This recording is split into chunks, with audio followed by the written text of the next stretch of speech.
ಬಂಗಾಳದಲ್ಲಿ ತರಗತಿಗಳು ಆರಂಭ ಆಗುವುದಕ್ಕೂ ಮುಂಚೆ ಮೊದಲು ಪ್ರಾರ್ಥನಾ ಸಭೆಯಲ್ಲಿ ವಂದೇ ಮಾತರಂ ಹಾಡೋದು ಈಗ ಎಲ್ಲಾ ಸರ್ಕಾರಿ ಅನುದಾನಿತ ಹಾಗೆ ಮಾನ್ಯತೆ ಪಡೆದ ಮದರಸಾಗಳಲ್ಲೂ ಕಡ್ಡಾಯ ಆಗಿದೆ.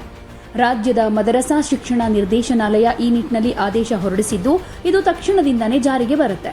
ಅಲ್ಪಸಂಖ್ಯಾತ ವ್ಯವಹಾರಗಳು ಹಾಗೆ ಮದರಸಾ ಶಿಕ್ಷಣ ಸಚಿವ ಖುದಿರಾಮ್ ತುಡು ಮಾತನಾಡಿ, ಬಂಗಾಳದಲ್ಲಿ ಅನೇಕ ಸರ್ಕಾರಿ ಶಾಲೆಗಳಲ್ಲಿ ಸಂತಾಲಿ ಭಾಷೆಯಲ್ಲಿ ಬೋಧನೆ ನಡೆಸಲಾಗುತ್ತೆ.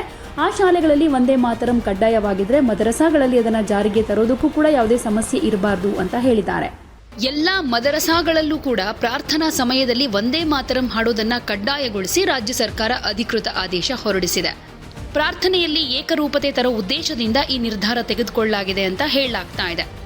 ಆದರೆ ಸರ್ಕಾರದ ಈ ಆದೇಶದ ವಿರುದ್ಧ ಎಜೆಯುಪಿ ರಾಷ್ಟ್ರೀಯ ಅಧ್ಯಕ್ಷ ಹಾಗೆ ಶಾಸಕ ಹುಮಾಯೂನ್ ಕಬೀರ್ ಪ್ರತಿಕ್ರಿಯೆ ಕೊಟ್ಟು, ಭಾರತದ ಸಂವಿಧಾನದ ಪ್ರಕಾರ ಪ್ರತಿಯೊಬ್ಬರಿಗೂ ತಮ್ಮ ಧಾರ್ಮಿಕ ನಿಯಮಗಳು, ಮಾರ್ಗದರ್ಶನ ಮತ್ತು ನಂಬಿಕೆಯನ್ನು ಅನುಸರಿಸೋ ಹಕ್ಕಿದೆ. ಮದರಸಾ ಯಾರಿಗೂ ವಿರೋಧಿಯಾಗಿಲ್ಲ. ಮದರಸಾದಲ್ಲಿ ಖುರಾನ್ ಶಿಕ್ಷಣ ಕೊಡಲಾಗುತ್ತೆ. ಖುರಾನ್ ಅನ್ನು ಸಂರಕ್ಷಿಸೋದು ಒಂದು ಜವಾಬ್ದಾರಿ. ಅಲ್ಲಾಹ್ ಎಲ್ಲರನ್ನೂ ಕಾಪಾಡ್ತಾನೆ, ಆದರೆ ಖುರಾನ್ ಪವಿತ್ರವಾದ್ದು. ಅದನ್ನು ರಕ್ಷಣೆ ಮಾಡೋದು ಪ್ರತಿಯೊಬ್ಬ ಮುಸ್ಲಿಮನ ಹಕ್ಕು. ಮುಸ್ಲಿಮರ ಯಾರ ಮೇಲೂ ದೌರ್ಜನ್ಯ ಮಾಡಬಾರದು, ಹಾಗೆ ಯಾರ ವಿರೋಧಕ್ಕೂ ಹೋಗಬಾರದು ಅಂತ ಹೇಳಿದ್ದಾರೆ. ಎಲ್ಲಿ ಮುಸ್ಲಿಂ ಶಿಕ್ಷಣ ಸಂಸ್ಥೆಗಳಿದೆಯೋ ಅಲ್ಲಿ ವಂದೇ ಮಾತರಂ ಹಾಡೋದು ನಡಿಬಾರದು. ಸಾಮಾನ್ಯ ಶಾಲೆ ಹಾಗೆ ಕಾಲೇಜುಗಳಿಗೆ ಅದು ಸೂಕ್ತ, ಆದರೆ ಮುಸ್ಲಿಂ ಶಿಕ್ಷಣಕ್ಕೆ ವಿಶೇಷವಾಗಿ ಸಮರ್ಪಿತ ಸಂಸ್ಥೆಗಳಿಗಲ್ಲ. ಮದರಸಾ ಒಂದು ಮುಸ್ಲಿಂ ಸಂಸ್ಥೆ, ಅದು ಭಾರತಕ್ಕೆ ವಂದನೆ ಸಲ್ಲಿಸೋ ಅಥವಾ ವಂದೇ ಮಾತರಂ ಪಠಿಸೋ ಸ್ಥಳ ಅಲ್ಲ.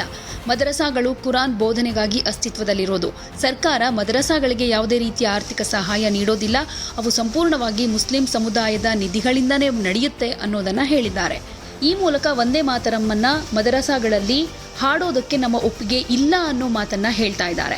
ಹುಮಾಯೂನ್ ಕಬೀರ್ ಅವರ ಹೇಳಿಕೆಗೆ ತೀವ್ರ ವಿರೋಧ ಕೂಡ ವ್ಯಕ್ತವಾಗ್ತಾ ಇದೆ. ಬಿಜೆಪಿಯ ಅನೇಕರು ಇದನ್ನ ಟೀಕೆ ಮಾಡ್ತಾ ಇದ್ದಾರೆ.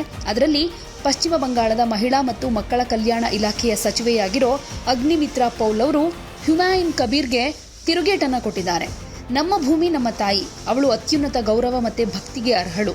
ಜಾತಿ ಮತ ಧರ್ಮಗಳನ್ನೆಲ್ಲ ಮೀರಿ ವಂದೇ ಮಾತರಂ ಅನ್ನೋ ಆತ್ಮಸ್ಫೂರ್ತಿ ನಮ್ಮನ್ನ ಒಂದೇ ರಾಷ್ಟ್ರವಾಗಿ ಒಗ್ಗೂಡಿಸುತ್ತೆ.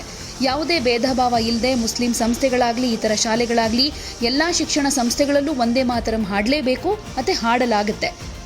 ಈ ದೇಶದ ಕಾನೂನು ಪ್ರತಿಯೊಬ್ಬ ನಾಗರಿಕನಿಗೂ ಸಮಾನ ಮತ್ತೆ ಏಕರೂಪವಾಗಿರಬೇಕು.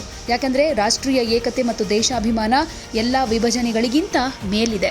ಈ ದೇಶದಲ್ಲಿ ಇರಬೇಕು ಅಂದ್ರೆ ಈ ದೇಶದ ಕಾನೂನನ್ನ ಪಾಲನೆ ಮಾಡಲೇಬೇಕು ಅಂತ ತಿರುಗೇಟನ್ನ ಕೊಟ್ಟಿದ್ದಾರೆ. ಯಾವುದೇ ಸುದ್ದಿಯ ಅಪ್ಡೇಟ್ ಅನ್ನ ಮಿಸ್ ಮಾಡ್ಕೊಳ್ಬಾರ್ದು ಅಂದ್ರೆ ಈಗ್ಲೇ ಒನ್ ಇಂಡಿಯಾವನ್ನ ಸಬ್ಸ್ಕ್ರೈಬ್ ಮಾಡಿ. ನಿಮಗೆ ಬೇಕಾದ ಭಾಷೆಯಲ್ಲಿ ಎಲ್ಲಾ ಸುದ್ದಿ ತಿಳಿಬೇಕು ಅಂದ್ರೆ ಒನ್ ಇಂಡಿಯಾ ಆಪ್ ಅನ್ನ ಡೌನ್ಲೋಡ್ ಮಾಡ್ಕೊಳ್ಳಿ.